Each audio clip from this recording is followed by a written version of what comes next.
اللہم صلی علی محمد وعلی آل محمد کما صلیت علی ابراہیم وعلی آل ابراہیم انک حمید مجید اللہم بارک علی محمد وعلی آل محمد کما بارکت علی ابراہیم وعلی آل ابراہیم انک حمید مجید رب اشرح لی صدری ویسر لی امری واحلل عقدۃ من لسانی یفقہوا قولی اللہم انفعنا بما علمتنا وعلمنا ما ينفعنا وزدنا علما نحمد و نصلی علی رسول الکریم اما بعد باب فضل الحب فی اللہ والحب علیہ واعلام الرجل من یحبہ وماذا یقول له اذا علمہ۔ اللہ تعالیٰ کی خاطر محبت کی فضیلت۔ اب یہ باب کا عنوان کیا ہے؟ یہ باب کا کیا ہے؟ 46۔ اللہ تعالیٰ کی خاطر محبت کی فضیلت اور اس کی ترغیب، اور جس سے محبت ہو اس کو بتلانا اور آگاہی کے، یعنی بتلانے کے، بتانے وقت کیا الفاظ استعمال کیے جائیں وہ بھی ان کا بیان ہے۔ پہلے تو ہمیشہ کی طرح قرآن پاک کی آیات سے آغاز کرتے ہیں امام نبوی۔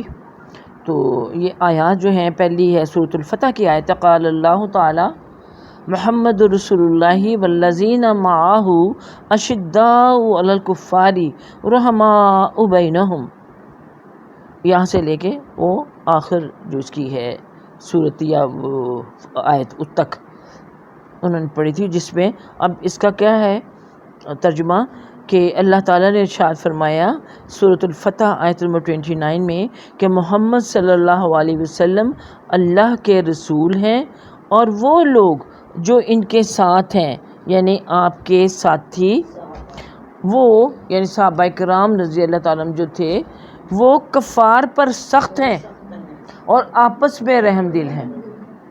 آپس میں تو ان کی محبت اور رحمت کا کوئی حال ہی نہیں ہے، لیکن جو کفار ہیں، ہاں، ان کے مقابلے میں وہ علماء اقبال کا بھی شہدہ کیا ہے، ریشم کی طرح نم، ہاں فلا، ہاں ہو ہلکا یاراں تو ریشم کی طرح نرم، اور فولاد مومن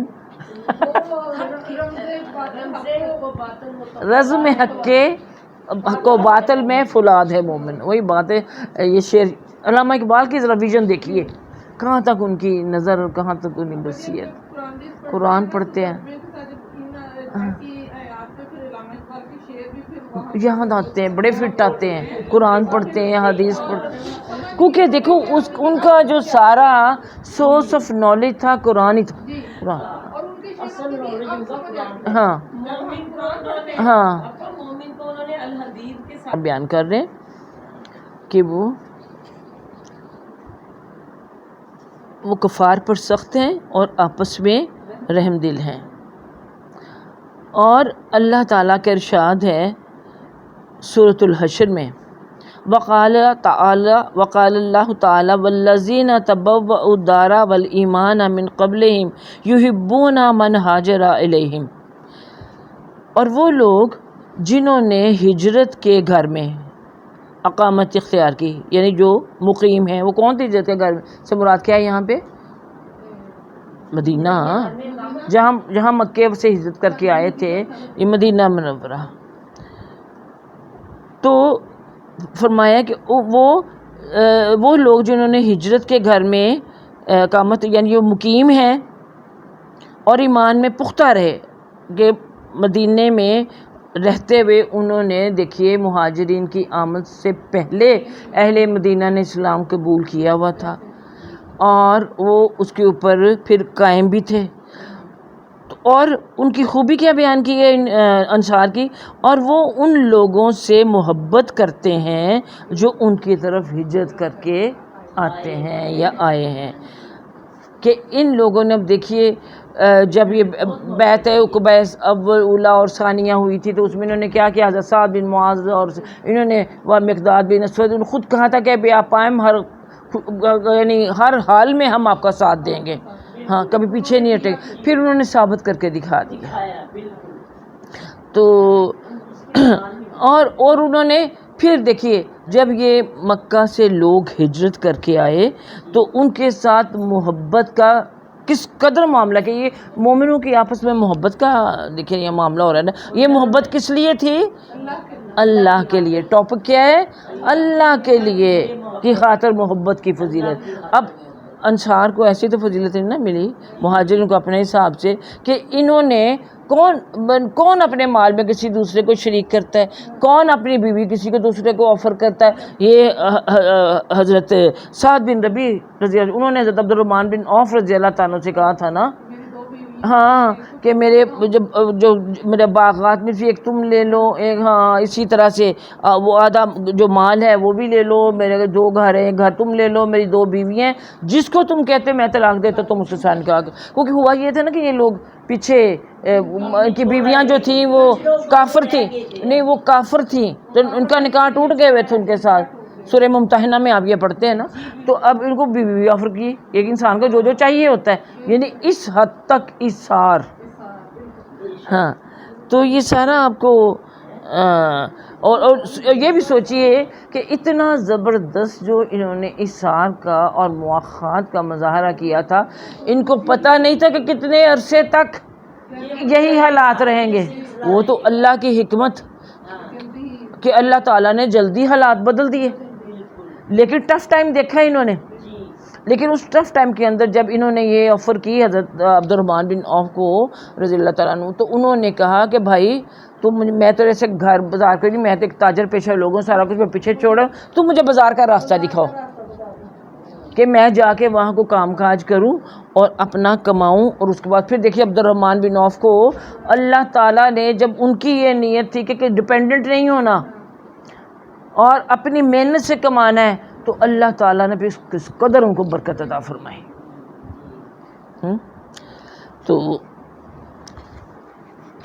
تو یہ انصار کے دلوں میں جو اس درجے کی محبت مہاجرین کے لیے اللہ تعالیٰ نے پیدا کی, وہ ان کا کامن فیکٹر کیا تھا؟ اللہ ان کے درمیان مشترک تھا کہ اللہ کی خاطر کرنا ہے جو کچھ بھی ان کے لیے کرنا ہے. تو فرمایا کہ ان کے پھر جو اور ایمان میں پختہ رہے وہ ان لوگوں سے محبت کرتے ہیں جو ان کی طرف ہجرت کر کے آتے ہیں. تو اسی طرح بھی دیکھیے آپس میں بھائی چارے کا نظام جب یہ قائم ہوا مواخات کا, تو پھر اسلام کی تقویت کا باعث بنا یہ سارا نظام جو تھا. تو دنیا کی تاریخ میں کہیں بھی آپ کو مواخات والے رشتے کی مثال نہیں ملے گی کہ کبھی بھی کہیں بھی کچھ ایسا ہوا ہو. دیکھیے پہلے ہم نے افغانیوں کی مدد کی, سارا کچھ کو ویلکم کیا, پھر اس کے اچھے نتائج نکلے, اللہ کے ہاتھوں نکلے ہوں گے کہ ان کو ہم نے کیا, لیکن جو برے ہمیں بھگتنے پڑے وہ اپنی جگہ. اسی لیے ہم اب کترا رہے ہیں. آج کے حالات یہی ہیں. اب چاہیں تو ہم بھی ویسے پھر ان کو کر کے ان کو کر سکتے ہیں کہ بحال ان کو نوکریاں, ان کو روزگار, ان کو لیکن نہیں, تھوڑا سا بندہ ڈر جاتا ہے, محتاط ہو جاتا ہے. تو ایسی مثال آپ کو دنیا میں نہ کبھی ہوئی اور نہ کبھی آپ کو ملے گی. چلیے اب آگے اس ضمن میں جو حدیث ہے, حدیث نمبر 376, وعن انس رضی اللہ عنہ عن النبی صلی اللہ علیہ وسلم قال ثلاث من کن فیہ وجد بہن حلاوۃ الایمان ان یکون اللہ ورسولہ احب الیہ مما سواہما وان یحب المرء لا یحبہ الا للہ وان یکرہ ان یعود فی الکفر بعد ان انقذہ اللہ منہ کما یکرہ ان یقذف فی النار. متفق علیہ. یہ متفق علیہ حدیث کون سی ہوتی ہے؟ جو بخاری اور مسلم دونوں میں آئی ہو, یعنی دونوں اس حدیث پہ متفق ہیں. اچھا اب حدیث پہ کیا کہا گیا ہے؟ حضرت انس رضی اللہ تعالیٰ سے روایت ہے کہ نبی کے صلی اللہ علیہ وسلم 3 عادات ایسی ہیں جن میں وہ پائی جائیں گے یعنی وہ عادات وہ شخص ان کی وجہ سے, ان عادات کی وجہ سے ایمان کی لذت اور مٹھاس محسوس کرے گا. آپ کو پتہ ہے کہ ایمان کی لذت اور مٹھاس بھی ہوتی ہے. کبھی محسوس کی ہے؟ ایمان کی لذت اور مٹھاس، اس کا لطف، اس کا مزہ، ہاں جو دل کو سکون ملتا ہے، بالکل بہت اچھی بات۔ اسی طرح تنہائی میں آپ اللہ تعالیٰ کے ساتھ رابطہ ہے اور آپ کی آنکھوں سے آنسو نکل رہے ہیں تو وہ آپ کو لگتا ہے دل کے ٹھنڈ، اور آپ کو ایک ایسی کیفیت اور ایسی لذت سے انسان سے شعار ہوتا ہے، اس کو یہاں لفظ استعمال کیا گیا ہے ایمان کی حلاوتن۔ حلاوہ لفظ جو ہے مٹھاس کو، حلوے کو حلوہ اس لیے کہتے ہیں نا، حلوہ میٹھا ہوتا ہے، کبھی نمکین حلوہ نہیں ہوتا، یہ میٹھا ہوتا ہے۔ ہاں تو وہ تین نعتیں اب کیا ہیں؟ تو وہ دیکھیے کہ صحابہ کرام نے پھر اس مٹھاس کو پانے کے لیے وہ عادتیں جو تھیں وہ انہوں نے اپنا لی۔ پہلی، اللہ اور اس کا رسول اسے ان کے سوا، ان کے ماں سوا سب سے زیادہ محبوب ہو جائے۔ یعنی ایمان کی مٹھاس کب ملے گی؟ جب اللہ تعالیٰ اور اس کے رسول صلی اللہ علیہ وسلم انہیں پوری کائنات، جس میں اس کے گھر بار، بیوی، بچے، مال اولاد، اس کا کاروبار، اس کی اپنی خواہشات نفس سب شامل ہو جاتا ہے۔ ہر چیز سے زیادہ پیارا کون ہے؟ اللہ اللہ کے رسول۔ اگر حکم دے دیے، دیکھیے ہوئے کہ آپ نماز کے لیے اٹھنا ہے، آپ اس اللہ کی خاطر کہ اللہ کا حکم ہے، ہاں، اور آپ اپنی جی کڑا کر کے اٹھتے ہیں، خصوصاً سردیوں میں، ہاں، تو وہ پھر آپ جب وہ نماز پڑھنے کے لیے کھڑے ہوتے ہیں تو پھر آپ کو وہ ٹھنڈک میں سے شکر ہے، اور زبان سے نکلتے ہیں کہ اللہ شکر ہے تو نے مجھے اٹھا دیا۔ تو یہ وہ مٹھاس ہے جو آپ محسوس کرتے ہیں۔ ہاں تو نمبر 2، کسی شخص سے صرف اللہ کے لیے محبت رکھنا۔ یعنی اب یہ ہمارے جو ٹاپک ہے نا اس کے لحاظ سے ہے نا، کیونکہ دیکھیے ایک حدیث میں بہت ساری چیزیں آ جاتی ہیں، تھوڑی سی ہٹ کے بھی آ جاتی ہیں، کیونکہ ایک آپ بات کر رہے ہوتے تھے، یہ بھی کر لی وہ بھی کر لی، اور وہ ایک آپ کے جملے میں ایک گفتگو آپ نے فرمایا کہ مجھے جوامع الکلم بنایا گیا ہے کہ کلام کو جمع، یعنی مختصر کلام اور زیادہ باتیں۔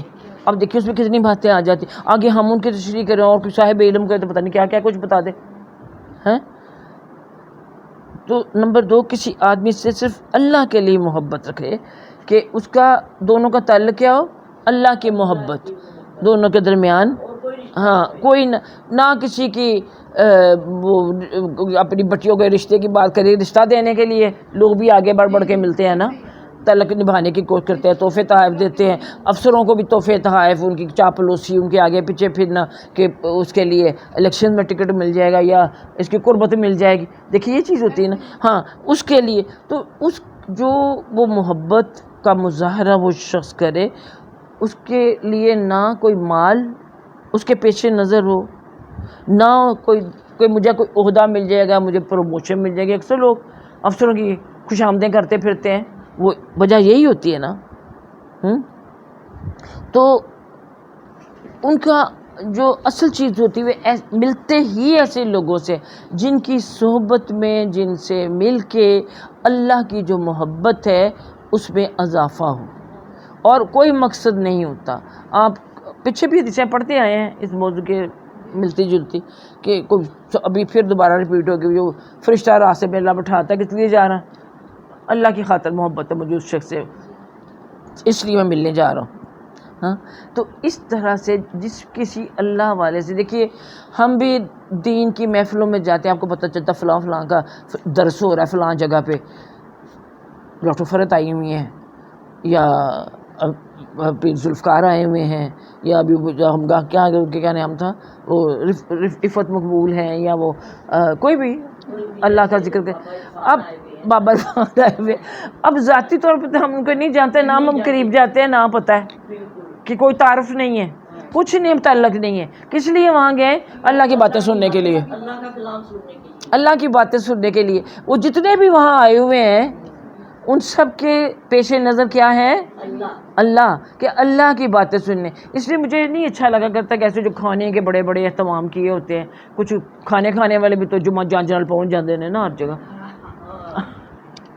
کہ چلو بعد میں لیٹ جائیں اور ہاں کھانا کھلانا بھی اس کی بڑی عظمت ہے، لیکن وہ بات کہ اگر ٹائم کم ہو یا اصل چیز جو ہے وہ ان کا کلام، ان کا جو ہے جو کلام ہے، ان کی جو باتیں ہیں وہ سننا. اور کس لیے سننا؟ ان کو نہیں پتا کہ میں کون، کہ آپ صلی اللہ علیہ وسلم بھی کھانے کی دعوت دے کے. لیکن دیکھیے میں اس دور کی بات یا ابھی بھی جو خلوص سے کرتے ہیں چاہے تھوڑا بہت ہو، لیکن جو بڑے بڑے الیبوریٹ قسم کے کر کے یا کس طریقے سے وہاں ایک موقع کہ وہ نگہت ہاشمی سے میری اور ساجدہ کی ہماری ملاقات کسی نے کروائی. حالانکہ ان کی میں نے درس بھی سنے ہیں، درسوں میں گئی بھی ہوں، دورہ قرآن میں بھی ایک آدھ دفعہ، لیکن وہ گئی ہوں، اس کو نہیں پتا میں کون.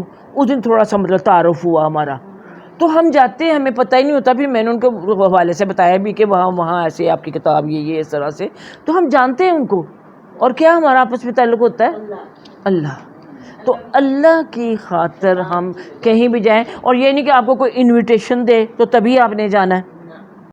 بعض لوگوں کو یہ بھی بڑا مسئلہ ہوتا ہے کہ ہمیں کو بلایا ہوا ہے ہم کیوں جائیں. ایسی محفلوں میں آپ عام طور پہ دیکھیں گے اوپن انویٹیشن ہوتی ہے. البتہ اگر کسی کو مسئلہ سیکورٹی وغیرہ کا ہو تو وہ الگ ہوتی ہے کہ ایسے لوگوں کے لیے. لیکن یہ ہے کہ جانا پتہ چل گیا. اب کیسے بھی جاتے ہوتے تھے سب یاد ہے، اب تو بھول گئے. طارہ یوسف کے یہاں کنالوی میں ہوتا تھا، وہاں بھاگ بھاگ کے جانا ہے. ہاں میں تو کہہ رہی ہوں پتہ نہیں اس کو بھی دیکھو وہ بند ہو گیا وہ دوبارہ دیکھو. اچھا چلیے اس کا آیا نہیں نا. اچھا اینی وے، تو اب یہ ہے کہ کسی کو پتہ ہی نہیں ہے اور ہمارا کوئی تعلق نہیں ہے. ہم جا رہے ہیں کہ اس سے کوئی اچھی بات سننے کو ملے گی. تو یہ تعلق کیا ہوا؟ نہ ہمارا وہاں کھانا مقصود ہے، نہ ہمارا کسی سے ملنا مقصود ہے. ہاں البتہ وہاں جاننے والے نظر آ جائیں، ان کو دیکھ کے خوشی ہوتی ہے اور وہ سب کو لگتا ہے کہ ایک ایمان کی واقعی مٹھاس مل رہی ہمیں کہ ہم ہاں سارے ایک جیسے لگتے ہیں کہ ساری ہم اللہ سے پیار کرنے والی بھی. تو اللہ تعالیٰ اپنی محبت کا جو اثر ہے وہ اس مٹھاس کی شکل میں ہمیں عطا کر دیتا ہے. اچھا تو یہ نمبر 2 جس کو ایمان کی حلاوت ملے گی. اور نمبر 3، اور وہ کفر میں لوٹ جانے کو اس طرح برا سمجھے جیسا کہ آگ میں ڈالا جانا، جبکہ اللہ نے اس کو کفر سے بچا لیا ہو. کہ وہ اب اللہ اور اللہ کے رسول کے ساتھ پھر اس طرح وہ جم جاتا ہے کہ اب کچھ بھی ہو جائے وہ سوچ بھی نہیں سکتا کہ واپس کفر کی طرف لوٹ جائے. اس لیے میں کیا کہتی ہوں، ہمارے ہاں بھی لوگ بعض دفعہ نئے جب سنتے ہیں نا کوئی تبلیغ کا یا کوئی درس میں آتے ہیں تو ایک دم سے ان کے اندر وہ ولولہ ہوتا ہے، جوش ہوتا ہے اپنے آپ کو چینج کرنے کا کہ سب کچھ کر دیں گے. اور وہ اب دیکھیے وہ پردہ بھی کرنا شروع کر دیتی ہیں، وہ یہ بھی وہ بھی، پھر ایک دم سے غائب ہو جاتی ہیں. پھر آپ ان کو کہیں دیکھتے پھر بھی دنیا میں وہی چونچلے، وہی طور طریقے، وہی جہاں ہوتی ہیں. تو یا تو ہم سے آپ سے پھر آنکھیں چراتی ہیں، یا پھر کہتے ہیں یہ بڑا مشکل ہے کر کے دیکھا، یا میرا شوہر ایسا ہے یا میرے بچے یوں کہتے. تو یعنی اس طرح کی پھر باتیں شروع، یعنی کفر کی طرف. وہ کیا ہوتا ہے جب آپ دین کی طرف قدم سوچ سمجھ کے رکھیں اور ایک دم سے امپوز نہ کریں. یہ بھی ہمارے ہاں بڑی وہ ایک غلطی ہے. کچھ دیندار جو ہے نا وہ ڈرا کے ان کے اوپر زبردستی مسلط کر دیتے ہیں کہ یہ بھی کرنا اور ایسا نہیں کرنا، نیچے ہی بیٹھنا ہے اوپر نہیں بیٹھنا، یہ ہو جائے گا وہ ہو جائے گا. تو اس طرح ڈرا کے نا، ڈرانے سے قرآن دین ہمیں سکھاتا ہے محبت کے ساتھ، سہولت کے ساتھ. نبی صلی اللہ علیہ وسلم ان کے لیے آسانیاں پیدا کرو، ان کے لیے مشکل ہے نا، ہاں دین کو آسان بناؤ. ان کے لیے آسانیاں ہم پیدا کریں جو دین کی طرف آتے ہیں، تاکہ وہ اسٹیپ بائی اسٹیپ آگے بڑھے. آہستہ آہستہ جیسے ذہن قبول کرتا چلے. دیکھیے آج سر پہ دوپٹہ لیا، کل وہ چادر لے گی، پھر وہ شاید منہ بھی ڈھانپ لے، یا اس طرح کا. جب اس کا اندر سے وہ اٹھتا ہے ہاں تو کسی کو زبردستی مسلط نہ کریں. خود ہی اس کے اندر جب اس کا شوق ہو تو وہ اس کو کرے، اور اس کو تب وہ ایمان کی حلاوت نصیب ہوگی. ہاں کہ اور وہ پھر جس سیڑھی تک چڑھ چکا ہے نا اس سے واپس آنا اس کو بڑا مشکل لگے گا. اور ہم اکثر دیکھتے ہیں ہمارے ارد گرد ایسے بہت سے کردار آپ کو نظر آتے ہیں کہ جو آگے بڑھ کے پیچھے ہٹ جاتے ہیں. ہاں لیکن وہ باپ بھائی اور مرد اور شوہر پھر وہ دیوس کیوں ہوا؟ اگر وہ سختی نہیں کرے گا تو پھر تو وہ تو دیوس ہوا نا. نہیں دیکھیے تو فرض ہے نا کہ فرض ہے وہ خود پہلے وہ بنے نا اس کا شاہکار خود اس میں حسنا کا ہونے کے باوجود بھی نہیں مانتی وہ عورت. تو نہیں تو نہیں مانتی تو اللہ کے ساتھ معاملہ ہے نا، عورتیں نہیں جو مانتی. آج کل تو میں دیکھتی ہوں کہ عورتیں شوہر بیوی کے تو اب تو جو آپ کے نواسے نواسیاں پوتے پوتیاں ہیں نا ان کے ساتھ نانیاں دادیاں میری ایج کی جو ہیں یہ تو ہمارا موضوع یہ ہوتا ہے کہ نہ نواں سن دیا نے نہ دھیاں سن دیا نے تے اگر بچے کھلے چھڈے تو ہمیں تو ہماری تو سنتے ہی نہیں ہیں ہمیں وہ تو بس اب یہی فارمولا ہو گیا بس چپ کمپرومائز کرو. اب بزرگ کمپرومائز کر رہے ہیں ان کے ساتھ کہ ان کو کہیں گے تو یہ ہاں مائنڈ کریں گے. ہاں نہیں خیر نہیں ان کو لمٹ دے. دیکھیے ہمیں ہر کام کے لیے لمٹ دی، نماز کے لیے اب ہم کیا کرتے ہیں وہی ڈنڈے کے زور پہ نماز پڑھانا چاہتے ہیں.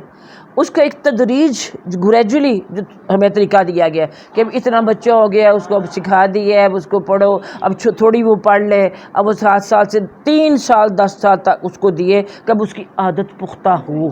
اور پختہ عادت آپ نے ڈنڈے کے زور پہ نہیں کرانی ہوتی، پیار سے محبت سے نماز کی اہمیت کا احساس دلا کر پچھلے اپنے جو ہمارے اسلاف تھے ان کے واقعات بتا کر نبی صلی اللہ علیہ وسلم کی مثالیں ان کے صحابہ کی مثالیں کہ نماز کی ادائیگی میں وہ کس طرح کرتے تھے. جہاں اور اتنے آپ ان کو کہانیاں قصے سناتے ہیں اور اتنے موویاں اور اتنے سب کچھ دکھاتے ہیں دنیا کے بارے میں جو ہے تو اس کے لیے بھی ٹائم صرف کریں نا. نماز کی محبت پیدا کرنے کے لیے ٹائم ہم لگائیں گے. یہی تو سارا مسئلہ آج کل بن گیا. اسکول کی پڑھائیوں کے لیے ٹائم ہم دیتے ہیں وہ ضروری ہیں لیکن دین کی جو بنیاد ہے وہ اگر ہم نے وہ وقت ضائع کر دیا تو ہم نے بہت کچھ کھو دیا. ہم اپنی نسلوں کو بگاڑنے کا باعث بن جاتے ہیں. تو اس لیے دین نے ہمیں تدریج کے طریقے پر عمل کرنے کو کہا ہے کہ آہستہ آہستہ پیار سے پھر کبھی کبھی ہلکی پھلکی کہیں بھی تو پڑھ نہیں رہا ہاں چلو شاباش بڑے اچھے بچے ہیں کبھی اس کو انعام کا لالچ دیں ہاں کچھ کہہ کے تاکہ 10 سال تک وہ پکا ہو جائے اس کو پتہ چل جائے کہ نماز کیوں پڑھنی ہے اور اس کا کیا دنیا اور آخرت میں فائدہ ہے. تب وہ 10 سال کے بعد تیار ہوگا باجماعت نماز پڑھنے کے لیے. اس کو شوق آپ دلائیں گے تو وہ شوق پہ یہ سب اللہ تعالیٰ نے خود کہہ دیا کہ نماز کیا ہے بڑا مشکل کام ہے کیا پڑھتے ہیں لیکن وہ لوگ جن کو اللہ سے ملنے کا یقین ہے ان کے لیے مشکل نہیں. اللہ خود جس کو کہہ رہا ہے کہ مشکل کام ہے اور اس کا پھر طریقہ بھی مشکل کو آسان کرنے کا بتا دیا ہے. تو اگر ہم وہ نہیں کریں گے طریقہ اختیار اگر چل نماز پڑھ تو وہ تو نماز نہیں پڑھے بچے کو چل اٹھ کا پردہ کر یہ تو بات نہیں ہے. اس کو بتائیں کیوں سب چیز سامنے رکھے پیار سے محبت سے 1 دفعہ 2 دفعہ 10 دفعہ پھر ان کو لے کے آئیں. ٹھیک ہے آج کل بچوں کی طرف سے بڑی ریزسٹنس آپ کو ملتی ہے جب بچے سمجھدار ہو جاتے ہیں کہ آپ کس زمانے کی باتیں کر رہے ہیں یہ کس طرح ممکن ہے. لیکن جو کچھ آج کل ہمارے یونیورسٹیز میں کالج میں اور کو ایجوکیشن کے جو حالات ہیں وہ سب کے سامنے ہیں. ہم اپنے بچیوں کو بڑے بین بڑے نیک سمجھتے ہیں تو سمجھتے بچیاں ہی سمجھتے ہیں کہ ابھی کچھ بھی نہیں کو سمجھ ان کو ہمارے بھی دادے ہیں ان کو ہم سے بہت زیادہ سمجھ ہے سب سمجھے ان کے ہے. تو اس لیے میرے اس سوال کا جواب یہی جو آپ نے کیا ہے کہ وہ غلطی پوری کی پوری اس وقت جب بڑے ہو گئے اب وہ کہا گیا جیسے شاخ سخت ہو جاتی ہے اب وہ اس میں لچک نہیں رہی 10 سال کے بعد اب وہ ٹوٹ جائے گی. اب اس کے لیے کیا کریں میں علماء کا سنتی ہوں کہ اب نہیں ہے اب نہیں وہ نماز پڑھ رہے تو اب ان کے لیے دعا کریں اور اپنے لیے استغفار کریں اور کوئی طریقہ نہیں ہمارے پاس. ہاں جب وہ وقت گزر گیا وہ جب وقت ہی گزر گیا ہے اللہ کو پتا ہے کہ اس وقت پہ آپ دیکھیے فوج میں بھرتی ہونے کے لیے آپ کے پاس ایج لمٹ ہوتی ہے کہ نہیں ہوتی. ہاں تو پھر ریٹائرمنٹ کے لیے نوکری کے لیے کہیں بھی جائیں آپ کیونکہ اس عمر میں انسان وہ کام کر سکتا ہے. ٹھیک ہے نا. چلیے آگے تیسری اور کفر میں لوٹ جانا یہ بات یہ ہو رہی ہے اس کو اس طرح برا سمجھے واپس دین سے پیچھے ہو جانا جیسے آگ میں ڈالا جانا کہ جیسے اس کو جہنم میں ڈالا جا رہا ہے کہ اگر اس نے اس چیز کو دین میں آگے بڑھ کے پیچھے ہٹ گیا اس لیے لا اکراہ فی الدین، زبردستی غیر مسلموں کے لیے بھی نہیں اور اپنوں کے لیے بھی نہیں. آپ نے جہاں جانا پیار محبت سے ان کو دین کی طرف لانا ہے، تو ڈرا کے نہیں لانا. اچھا، اگلی حدیث ہے حضرت ابو ہریرہ رضی اللہ تعالیٰ عنہ سے یہ روایت کردہ ہے. حدیث نمبر 377. حضرت ابو ہریرہ رضی اللہ تعالیٰ سے روایت ہے کہ نبی اکرم صلی اللہ علیہ وسلم فرمایا کہ 7 قسم کے لوگوں کو قیامت کے دن اللہ سایہ دے گا، جبکہ اس کے سائے کے علاوہ کوئی سایہ نہیں ہوگا. آپ سب کو پتہ ہے کہ حشر کے دن سورج سوا نیزے پر ہوگا، زمین تانبے کی طرح تپ رہی ہوگی. ہاں، تو سایہ کہاں ہوگا؟ صرف عرش کے سائے، عرش کے سائے کے نیچے عرش کا سایہ ہوگا. ہاں، اور لوگوں کا حال کیا ہوگا؟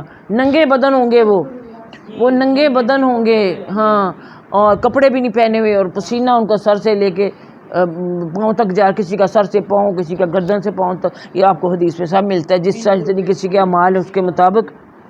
تو فرمایا کہ اس دن جس کوئی اور سایہ نہیں ہوگا، اس روز پھر اللہ تعالیٰ اپنے سائے کے نیچے اس کو جگہ دے گا. اب وہ کون 7 لوگ ہیں؟ منصف حکمران، انصاف کرنے والا، عدل کرنے والا حکمران، جو عدل کرتے وقت یہ نہ دیکھے کہ یہ میرا اپنا ہے کہ پرایا ہے، یہ میرا قریبی عزیز ہے یا کوئی اور ہے، یا اس سے مجھے رشوت مل رہی ہے یا مجھے فلاں کی سفارش آئی ہوئی ہے. اس کا عدل جو ہے بے لاگ ہونا چاہیے، جیسے کہ اللہ تعالیٰ کا عدل جو ہے وہ بے لاگ ہے. دیکھیے نبی کریم صلی اللہ علیہ وسلم نے فرمایا کہ تم جب اللہ تم سے راضی ہوتا ہے تو تمہیں اچھے حکمران دیتا ہے. یعنی ہم اچھے کام کریں گے، ہمیں اچھے حکمران ملیں گے، اور وہ عدل جو ہے اس کا بول بالا کریں گے. تو اب دیکھیں ہمارے حکمران کیسے، ہم کیسے لوگوں کا چناؤ کرتے ہیں، جن کے ہاتھ میں 22 کروڑ عوام کی ہم دے دیتے ہیں، باغ سنبھال دیتے ہیں ان کے. تو وہ کیا کر رہے ہوتے ہیں؟ ان کی آپس میں لڑائیاں ہی نہیں ختم ہو رہی ہوتی. وہ کیا نام ریاست مدینہ کا، اور آگے آپ دیکھ رہے ہیں ریاست مدینہ کیا تھی. تو اس کا نام لینا آسان ہے، ووٹ لینے کے لیے نعرہ لگانا آسان ہے، لیکن اس کو بنا کے دکھانا، اور ان حالات میں بنا کے دکھانا جن سے ہم گزر رہے ہیں. تو قیامت کے دن یہ 7 لوگ ہوں گے جن کو عرش کے سائے کے سوا کوئی سایہ نہیں ملے گا. ایک تو سب سے عادل بادشاہ، اور نمبر 2 اللہ کی عبادت میں پروان چڑھنے والا نوجوان، مرد بھی عورت بھی لڑکی بھی ہو سکتی. ہم دیکھیں نا، صرف لڑکا ہی تو نہیں نا، یعنی جس نے اپنا جو پروان ہی چڑھا، جوانی تک جو گیا. پروان چڑھنا کیا ہوتا ہے؟ بچپن سے جوانی کی طرف جانا. وہ ساری جو اس کا لائف ٹائم ہے، اس کی زندگی کا جو وقت ہے، اس نے اللہ کی عبادت میں. اب اللہ کی عبادت میں ظاہر ہے صرف نماز روزہ ہی نہیں ہوتا، بلکہ اللہ کے جو بندوں کے حقوق ہیں. کیا وہ بچہ والدین کا فرما بردار ہے؟ کیا وہ اپنے باقی جو متعلقین ہیں ان کے حقوق وہ پورا کر رہا ہے؟ عبادت میں صرف نماز روزہ ہی تو نہیں ہے نا. تو یہ ساری چیزیں اس میں آ جاتی ہیں کہ وہ اپنے حقوق العباد جو ہیں وہ بھی پورا کرتا رہے. اب دیکھیے یہ کون بتائے گا اس کو؟ والدین، استادوں نے تو چھوڑ دیا آج کل بتانا. اب تو استاد صرف ٹو دی پوائنٹ پڑھاتے ہیں، اور ہاں بجائے اچھی باتیں سکھانے. ہاں جی، نہ تربیت. ہاں، یہ اگلے دن مجھے بتایا تھا کہ کسی بچی نے ٹیچر کو کہہ دی کسی بات کو، جزاک اللہ. کون سی ٹیچر تھی وہ؟ ہاں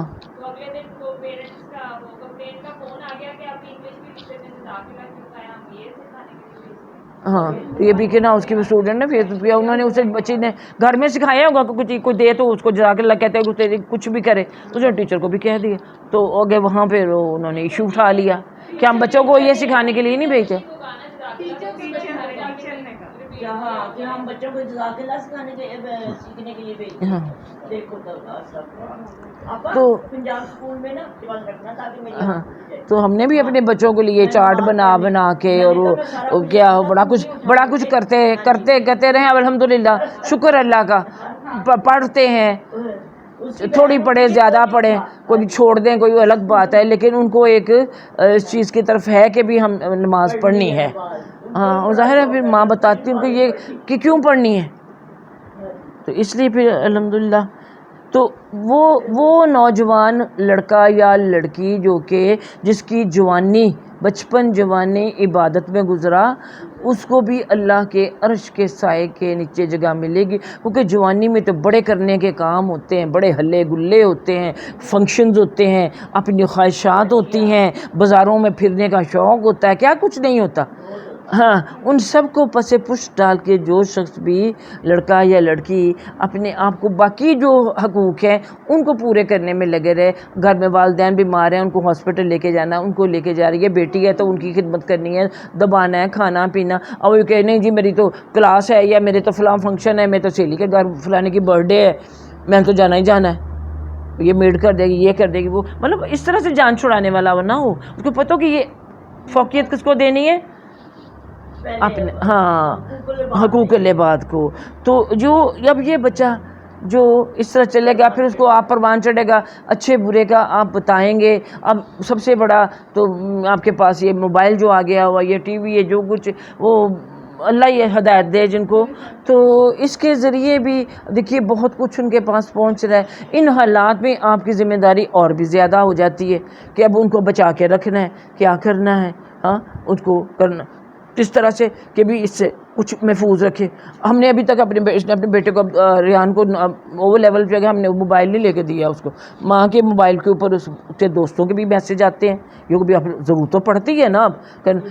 اور بچے اب یہ سوچ رہے تھے کہ کمرے بچوں کے لیے الگ کر دیں کچھ, تو کہتی عبداللہ کہتا ہے نہیں ریحان کو الگ کمرہ نہیں دینا. میں بلکہ کہہ رہی تھی کیا وہ بڑا ہو گیا, اس کو الگ کمرہ اس کو دینا چاہیے, چھوٹے دو, تو کہتی کہ وہ نہیں کہتا. دیکھیے یہ چیک ہے نا, کوشش کریں. پہلے ہم کہتے تھے کہ اپنا ٹی وی رکھو جی لاؤنج میں, کمپیوٹر نئے آئے جس کو لاؤنج میں رکھواتے جاتے ماں باپ دیکھے, وہ ان کنے دیکھنا جو بستر میں لے کے گھس جاتے.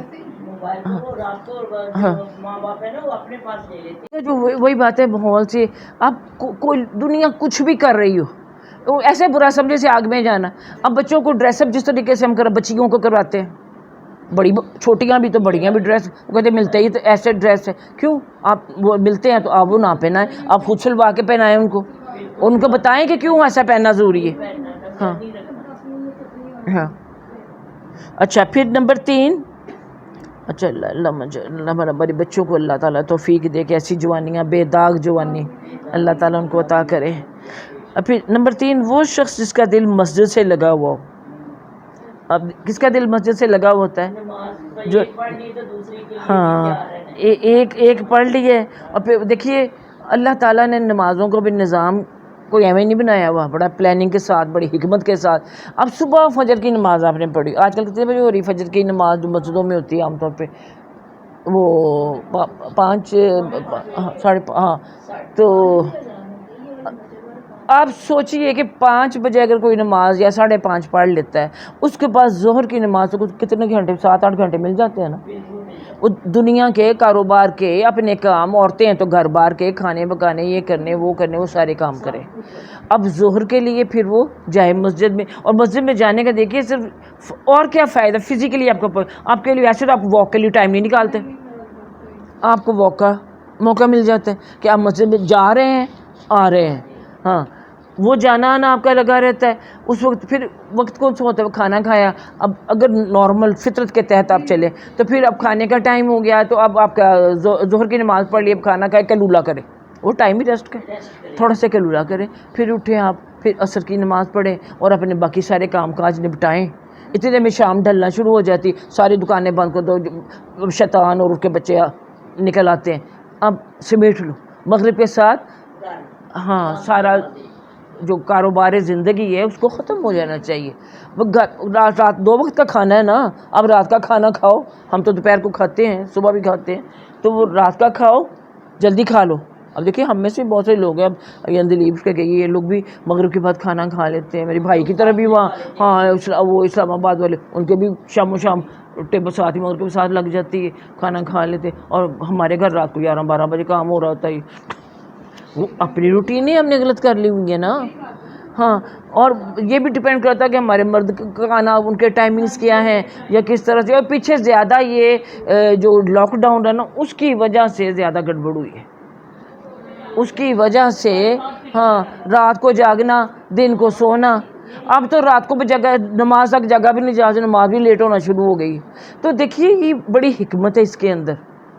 تو ہاں تو وہ جائے آئے اس کا دھیان لگے، اب یہ نماز ہوگی، اب یہ نماز ہونی. اس وقت کام بھی لائٹ ہوتا ہے، ہم عورتیں بھی ہم کون سا کام شروع کر رہے ہیں. ہمیں بھی یہ تو درس جانا ہے، اس ٹائم پہ چلو شاپنگ جانا ہے، شام کو آفٹر نون میں اپنی کو پارٹی رکھنی ہے آفٹر نون میں. وہ ٹائم جو ہم اس طرح استعمال کرتے ہیں، یا زیادہ کیا ہوتا ہے جی نیند سو گئے. حالانکہ سونا ہمیں منع کیا گیا ہے، وہ قیلولہ ضرور ہے، وہ بھی کہ روٹین کے مطابق آپ چلیں گے تو پھر ہے نا. تو وہ شخص جس کا دل مسجد سے لگا ہوا ہو، کہ مسجد سے ایک تو صرف یہی کہ جانا آنا نماز کے لیے، اور ہم نے تو اس کو بھی مذاق پر جو زیادہ نماز کے لیے جاتا ہے ہم کہتے ہیں مولا دی دوڑ مسجد تک. اپنے ہی بچوں میں سے اپنے ہی جانے والے اس کی دوڑ، اس کو اور کوئی کام نہیں ہے. ہاں اس کی یہی ہے اس کو کام، اور کوئی کام نہیں. وہ بھی ختم ہو گیا نا. ہاں یہ جو کورونا کی وجہ سے تو آپ کے بچے جاتے ہیں کہ نہیں؟ پہلے تو جاتے ہیں. بس آپ کا دل کرتا ہے چلے جاتا ہے، کوئی کہتا ہی نہیں ان کو. میں تو پھر بھی تھوڑا بہت کہتی ہوں، میں بھی چپ کر جاتی ہوں. ساتھ ہی وہ کہتے تھے نہ جاؤ، عجیب چیز ہوتی ہے. اور دیکھیے نبی صلی اللہ علیہ وسلم نے کیا کہا تھا، میرا دل چاہتا ہے میں ان گھروں کو جا کے آگ لگا دوں جہاں لوگ. تو یہ مسجد جو ہے یہ معاشرے کے لیے ایک اصلاح کا مرکز ہے، کہ جہاں سے اب مسجد نبوی کو ذرا ذہن میں لے آئیے کہ لشکر جا رہے ہیں تو وہاں سے جا رہے ہیں، وفد آ رہے ہیں بارش تو وہاں پہ آ رہے ہیں، صحابہ کرام کے ساتھ بحث مباحثہ ہو تو وہاں ہو رہا ہے، تعلیم ہو رہی ہے تو وہاں ہو رہا ہے. وہ آج کی مسجد نبوی ہم تصور میں لاتے ہیں، ذرا اس زمانے کی مسجد نبوی دیکھیے کہ جب وہ نماز پڑھا کرتے تھے ذرا بارش ہوتی تھی تو ماتھا کچڑ ہاں کچڑ میں لت پت ہو جایا کرتا تھا، اور کنکریاں چبا کرتی تھی، کنکریوں کا بچھائی ہوتی تھی نا نیچے کہ زمین کو. ہاں اللہ، اور وہ کوئی چراغ تک نہیں ہوتا تھا. تو یہ مسجد سے محبت، اب مسجد سے یہ بھی محبت ہو سکتی ہے، اس کی صفائی ستھرائی کرنی. اللہ نے خود قرآن میں حکم دی کہ مسجد کو، میرے گھر کو پاک صاف رکھو، اندر کی صفائی سے کرو، اب وہاں ہر قسم کے غلط عقیدے سے اپنے آپ کو پاک کر کے لے کے جاؤ. اور ظاہرہ بھی بہت درجہ ہے ہاں مسجدوں کی پاک صاف رکھنے کا، وہ بھی شوق ہو. پھر اس کے اندر کوئی چیز کی ضرورت ہے، مسجد سے محبت ہے نا. ہاں کہ میں پنکھے لگوا دوں، کوئی کولر لگوا دوں، کوئی جنریٹر، کچھ بھی اس کے لیے کام کریں. تو آج کل تو یہ بھی دیکھیں اللہ ہمیں معاف کرے کہ وہ مسجدوں کو بھی ہم اپنا نمود و نمائش کا ذریعہ بنا لیا ہے. ٹھیک ہے اللہ کے گھر کو اچھا بنایا جائے جو اللہ نے توفیق دی ہوئی ہے، لیکن کچھ لوگ صرف اپنی ذات کو پروجیکٹ کرنے کے لیے وہ مسجدیں بنواتے ہیں. جی فلاں نے مسجد بنائی ہے. ہاں تو یہ ہے وہ تیسرا شخص جس کا دل مسجد سے لگا ہوا ہو. اور جب آپ کو یہ بھی پتہ یاد آ جاتی ہے کہ ایک ایک قدم جو اٹھ کے جاتا ہے مسجد کی طرف، اس کا جنت کی طرف اور اللہ کے قرب کی طرف جاتا ہے. اور پھر مسجد کے اندر جن لوگوں سے اس کا رابطہ ہوتا ہے وہ بھی اللہ والے ہوتے ہیں، وہ اللہ کے لیے ہی آتے ہیں. وہاں جب مسجدوں میں جو دوستیاں ہو جاتی ہیں وہ ہمارے درس کی دوستیوں کی طرح وہ بھی بڑی پکی ہوتی ہیں، اور اللہ کے لیے جہاں بیٹھیں گے کوئی اللہ کا ذکر ہوگا یا کوئی ایسی محفل کا وہ کوشش کریں کہ کوئی انعقاد کریں جہاں ہم مل بیٹھ کے پھر اللہ کا ذکر کر سکیں. تو ہر مسجد میں نماز پڑھنے کا ویسے بھی 27 گنا زیادہ اس کا اجر ہے.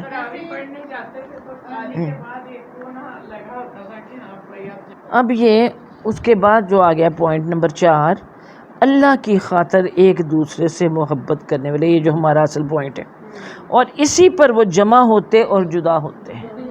اللہ کی خاطر آپس میں محبت کرتے ہیں، اسی محبت کے تقاضے کے تحت وہ آپس میں جمع. دیکھیے ہماری بیٹیاں دوسرے شہر میں ہیں، بیائی ہوئی ہیں، یا دوسرے مجھ سے بیٹوں نے آنا ہے، یہ کوئی، تو ہم کتنے ایکسائٹیڈ آئیں، ہم کتنے بےتاب ہوتے ہیں کہ وہ ہم ان سے ملیں.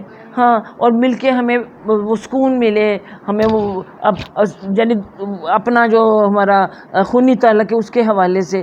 تو یہ یہاں پر جو اللہ کی خاطر محبت کرنے والے وہ اسی پر وہ جمع ہوتے ہیں اور جدا ہوتے ہیں کہ اللہ کی محبت کی خاطر جوش مارتی ہے اندر سے. ہائی فلاں کو بڑے دن ہو گئے ملے ہوئے، اس کا فون نہیں آیا.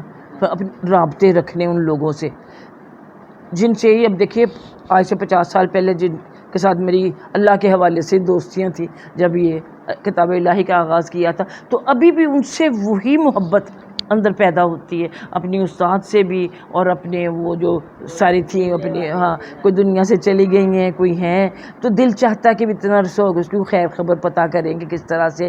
تو یہ محبت جو ہوتی اللہ کی خاطر ایک دوسرے سے محبت کرنے والے، اور اسی پر وہ جمع ہوتے ہیں اللہ کی محبت کے لیے، مل بیٹھتے ہیں. اور اسی کے لیے یعنی جب جدا ہوتے ہیں تو اللہ کی محبت. اب دیکھیے جدا ہونے کا مجھے سمجھ نہیں آتی، پھر یہ آئی کہ جب نبی کریم صلی اللہ علیہ وسلم کی فرض کریں ان کی مسجد نبی میں صحابہ کرام جمع ہیں، آپ ان سے کہتے ہیں کہ بھی فلاں فلاں فلاں فلاں لشکر فلاں جگہ جانا ہے، وہ جا رہا ہے. اب اس نے نہیں کہ ہائے میرا تو نبی صلی اللہ علیہ وسلم کی صحبت میں بڑا دل لگتا ہے، میرا تو یہاں سے جانے کو دل نہیں چاہتا. یعنی ہم اگر سوچیں تو ہم نہ، لیکن اللہ اور اللہ کے رسول کی محبت ہی کا تقاضا ہے، اور انہی کا حکم ہے کہ جہاد کے لیے جانا ہے. اور وہ اٹھ کے چل پڑتے تھے، یعنی جدا ہوتے تھے نبی صلی اللہ علیہ وسلم کی محفل سے بھی، اور نبی صلی اللہ علیہ وسلم کی محفل کے جو شریک ہوتے تھے ان سے بھی. اللہ کی خاطر جمع ہوتے تھے. اللہ نے کہہ دیا کہ جدا ہو یا فلاں ملک. اب کسی کو بعد میں کوئی کہاں کا گورنر بن گیا، کوئی کہاں چلا گیا، کوئی کہاں چل گیا. یہ جدائیاں کیا تھیں؟ اللہ کی خاطر. اب دیکھیے ایسا بھی تھا، آپ کو یاد ہے غزوہ موتا تھا جس میں آپ صلی اللہ علیہ وسلم نے کہا تھا کہ اگر جعفر طیار شہید ہو جائیں تو ان کی جگہ عبداللہ بن رواحہ آ جائیں، وہ شہید ہو جائیں تو زید بن حارثہ، تینوں کو پہلے سے. اگر یہ اس کا مطلب یہ پکی بات تھی کہ انہوں نے شہید ہو جانا، اور وہ بھی جب نکل رہے ہیں تو ان کو بھی یہ سوچ آئی ہوگی کہ مجھے اگر نبی صلی اللہ علیہ وسلم کی زبان سے یہ بات نکل رہی ہے کہ اگر یہ شہید ہو جائے اس کی جگہ تم نے جھنڈا پکڑنا ہے، یہ ہو جائے تو اس کی جگہ تم نے پکڑنا ہے. اور اس کے بعد پھر انہوں نے کہا کہ اس کے بعد پھر حضرت، آپ کو پتہ خالد بن ولید وہ آخری جو تھے حضرت جعفر طیاری تھے نا، جنہوں نے منہ میں پکڑا رکھا تھا، بازو کٹ گئے، تو آپ صلی اللہ علیہ وسلم نے کہا کہ وہ جنت میں اڑتا پھر رہا ہے، اس کو اللہ نے وہاں بازو عطا کر دیے. اور کون تھے جعفر؟ آپ صلی اللہ علیہ وسلم کے چچا زاد بھائی، حضرت علی کے بھائی، اتنے پیاروں کو. اور حضرت زید کون تھے؟ آپ کے بیٹے، منہ بولے بیٹے، اور انتہائی محبت جن سے وہ کرتے تھے. اور بھیجتے وقت اللہ کی محبت غالب ہے، یہ نہیں کہ ہائی زید کو نہ کچھ ہو جائے. ہم تو بچے کو آرمی میں بھیجنے سے کتراتے ہیں کہ کی بنے گا، یعنی ہمارا ایمان کی کمزوری ہے کہ موت تو آنی ہے، وہ شہادت کی موت سے بڑھ کر کیا ہے، لیکن ہمارے دل میں وہ نہیں. لیکن آپ دیکھیے نبی صلی اللہ علیہ وسلم کو تو ان سے محبت تھی نا. اور پھر جب ان کے گھر والوں کو یا گھر والیوں کو پتہ چلا ہوگا کہ نبی صلی اللہ علیہ وسلم نے ایسی بات فرمائی ہے، ان کے دل پر کیا بیتی ہوگی. لیکن وہ جدا ہو رہے ہیں کس لیے؟ اللہ کی محبت میں. ان کا جمع ہونا بھی اللہ کی محبت میں، ان کا جدا ہونا بھی اللہ کی محبت میں. ٹھیک ہے، تو اب یہ کون لوگ ہیں جن کے بارے میں ہم پڑھ رہے ہیں؟ ہیں جن کو عرش کے سائے کے نیچے قیامت کے دن جگہ دی جائے گی، یہ وہ لوگ ہیں. اچھا، نمبر 5. اب یہ چوتھا ذرا ہمارے ٹاپک اس سے ریلیٹڈ تھا نا. اب 5واں، وہ آدمی جس کو حسین و جمیل عورت دعوت گناہ دے مگر وہ اس کے جواب میں کہے میں تو اللہ سے ڈرتا ہوں. کہ عورت دعوت گناہ دے. اب عام طور پہ ہم کہتے ہیں کہ جی مرد جو ہوتے ہیں وہی عورتوں کو غلط راستے پہ دعوت دیتے کرتے. عورت کس طرح دعوت گناہ دیتی ہے؟ ہاں، اس کی دعوت خفیہ ہوتی ہے. اب اسی لیے اس خفیہ دعوت سے روکا گیا ہے کہ چھنکنے والے زیور نہ پہنے اور پہلے ساجد حج نہ دکھاتی پھرو، اپنی اوڑھنیاں اپنا اور چہرہ ڈھانپ کے نکلو۔ اب ایک عورت جب خود سج بن کے نکلے گی، خوشبو لگا کے نکلے گی، تو دوسروں کو دعوت گناہ تو وہ دے رہی ہے۔ اب وہ بھی کہتے ہیں نا کہ ہم دیکھیے عورتیں، ہمیں نہیں پتہ مردوں کے جذبات کیا ہوتے ہیں۔ وہ تو یہ کہا جاتا ہے جیسے آگ کو دیکھ کے گھی پگھل جاتا ہے، اس طرح سے وہ یہ دیکھ کے ان کا حال ہوتا ہے۔ دیکھیے ان کے اندر کیا کیفیت ہوتی، ایسی کیفیت کا نبی صلی اللہ علیہ وسلم کو بتایا جا کے کہ پھر عورت کو دیکھ کے تو میری یہ خواہش ہو گئی۔ تو آپ صلی اللہ علیہ وسلم نے کہا جب تو ایسا ہو تو فوراً اپنی بیوی کے پاس جا کے اپنی خواہش پوری کر، اس کے پاس بھی وہی ہے، اس کے پاس ہے اس خواہش کی تسکین۔ یعنی مرد اتنے جلدی اپنی خواہش کی تسکین چاہتے ہیں۔ ہاں ہاں ہاں، اور جو شادی شدہ سب کو اس چیز کا تجربہ کہ بعض جب آپ کی طبیعت خراب نہ ہو، نیند نہ آ رہی ہو یا کوئی بھی مسئلہ، جب اس کے سر پہ بھوت سوار ہو جاتا ہے نا، پھر وہ کچھ نہیں دیکھتا۔ یعنی دیکھو ہمیں ان کے عمل سے پتہ چلتا ہے نا، ان کے عمل سے پتہ چلتا ہے، ان کے اندر جو کچھ ہو رہا ہے وہ تو نہیں ہمیں پتہ۔ اب یہ بنی سوری عورت جب اس کو دعوت گناہ دے گی، زبان سے دے یا نہ دے، چاہے وہ فلائنگ کس کرے یا وہ زبان سے بھی دینے والی دیتی ہے۔ اب یہ گانے وانے کیا ہوتے، دعوت گناہ ہی تو ہوتے۔ تو کہا کہ ایک عورت جو ہے وہ اس طرح اپنی اداؤں سے یا اپنے جو طور طریقے ہیں ان سے اگر بناؤ سگار سے دعوت گناہ دے، مگر وہ آدمی کیا کہ میں تو اللہ سے، یوسف علیہ السلام نے بھی یہی کہا تھا کہ اللہ کی برہان دے۔ وہ بیچارہ اس نے صحیح بات کوئی، اب اتنی بات قوم برداشت کرنے کو تیار نہیں ہے تو وہ ریاست مدینہ کی اور بات کیا کرے۔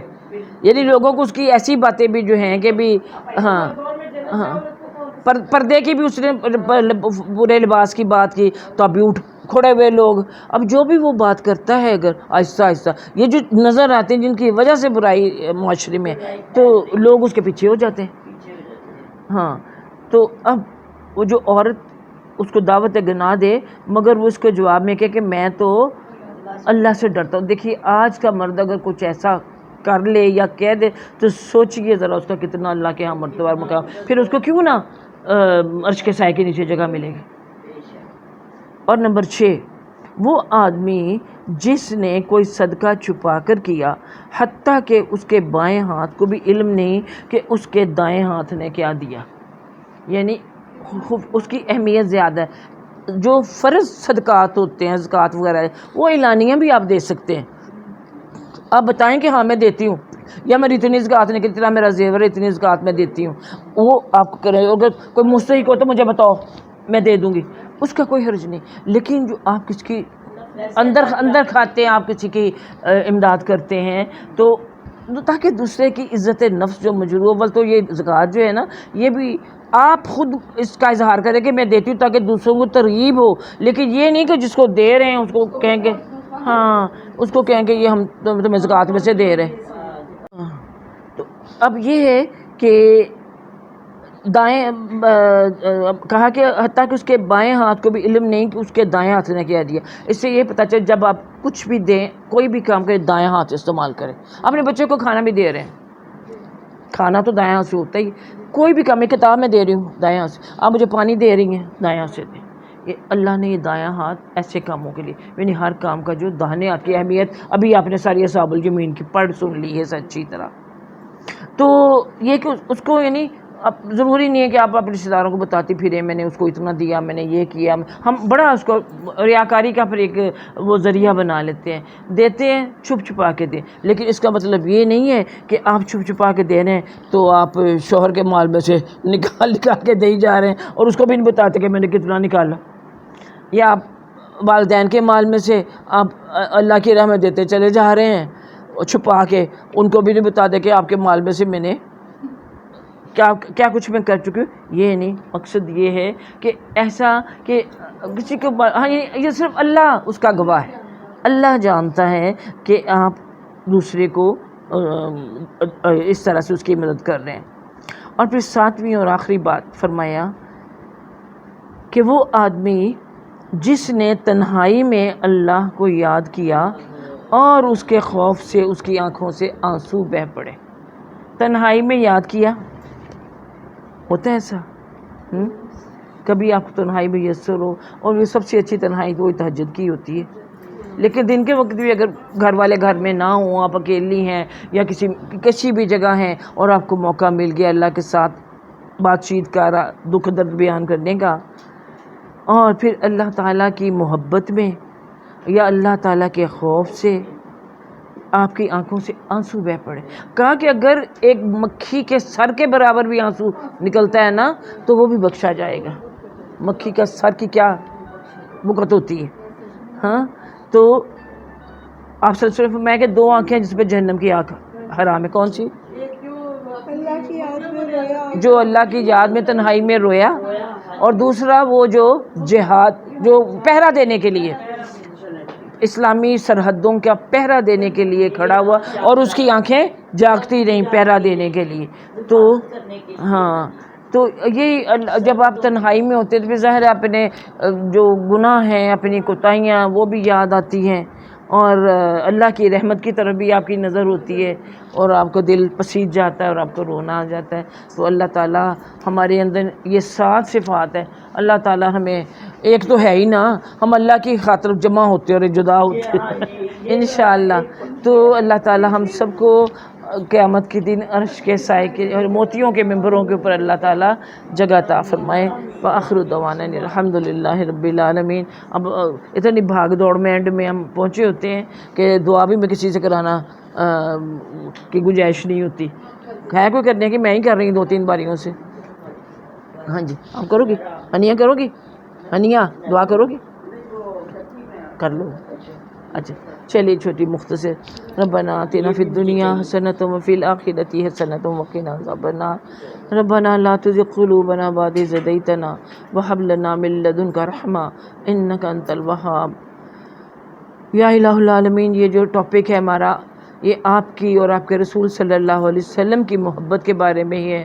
تو ہم آپ سے سوال کرتے ہیں کہ اللہم انی اسألک حبک وحب من یحبک وحب عمل یقربنی الی حبک. اللہم حببنی الیک والی ملائکتک والی انبیائک وجمیع خلقک.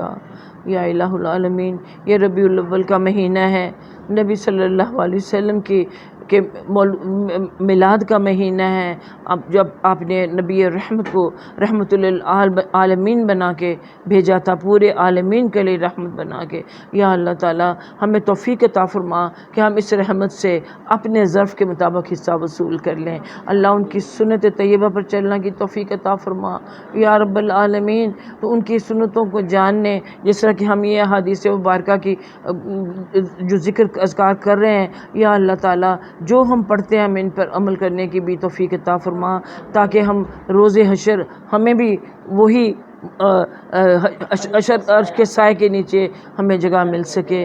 اللہم اجعلنا منہم. اللہ تعالیٰ ہمیں ان لوگوں میں شامل فرما، اور اللہ تعالیٰ ہمیں ہر قسم کی برائیوں سے، ہر قسم کی جو فحاشی ہے، عریانی ہے، اخلاقی برائیاں ہمارے ارد گرد پھیلی ہوئی، اللہ تعالیٰ تو ہمیں بھی اور ہمارے بچوں کو اور ہماری آئندہ آنے والی نسلوں کو اس سے محفوظ کر لے. اور اللہ تعالیٰ تمہارے موجودہ حکمرانوں کو، یا پھر اگر ان سے تو نے کام نہیں لینا، نیتیں تو جانتا ہے، تو اللہ تعالیٰ ہمیں ایسے حکمران دے.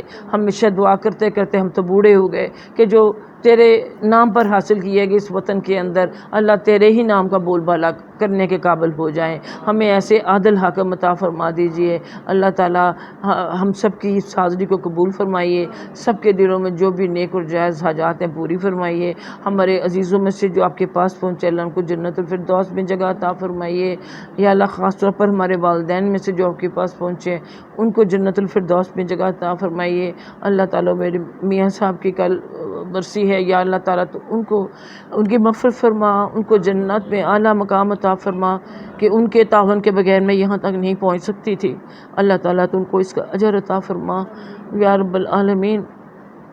اور کل جو ہماری بھابی زبیدہ کا انتقال ہوا ہے، یا اللہ تعالیٰ انہوں نے بھی 14 سال ویل چیئر کے اوپر اور معذوری کی حالت میں زندگی گزاری. اللہ تعالیٰ تو ان کو ان کے لیے اجر کے بلندی کا باعث بنا دے تکلیفوں کو، اور ان کو جنت الفردوس میں داخل فرما. سب بیماروں کو شفائی کامل عاجل عطا فرما دے. بے روزگاروں کو روزگار، بے گھروں کو گھر، بے اولادوں کو اولاد دے. جو صاحب اولاد ہیں اللہ سب کی آنکھیں اولادوں کی طرف سے ٹھنڈی کر دے.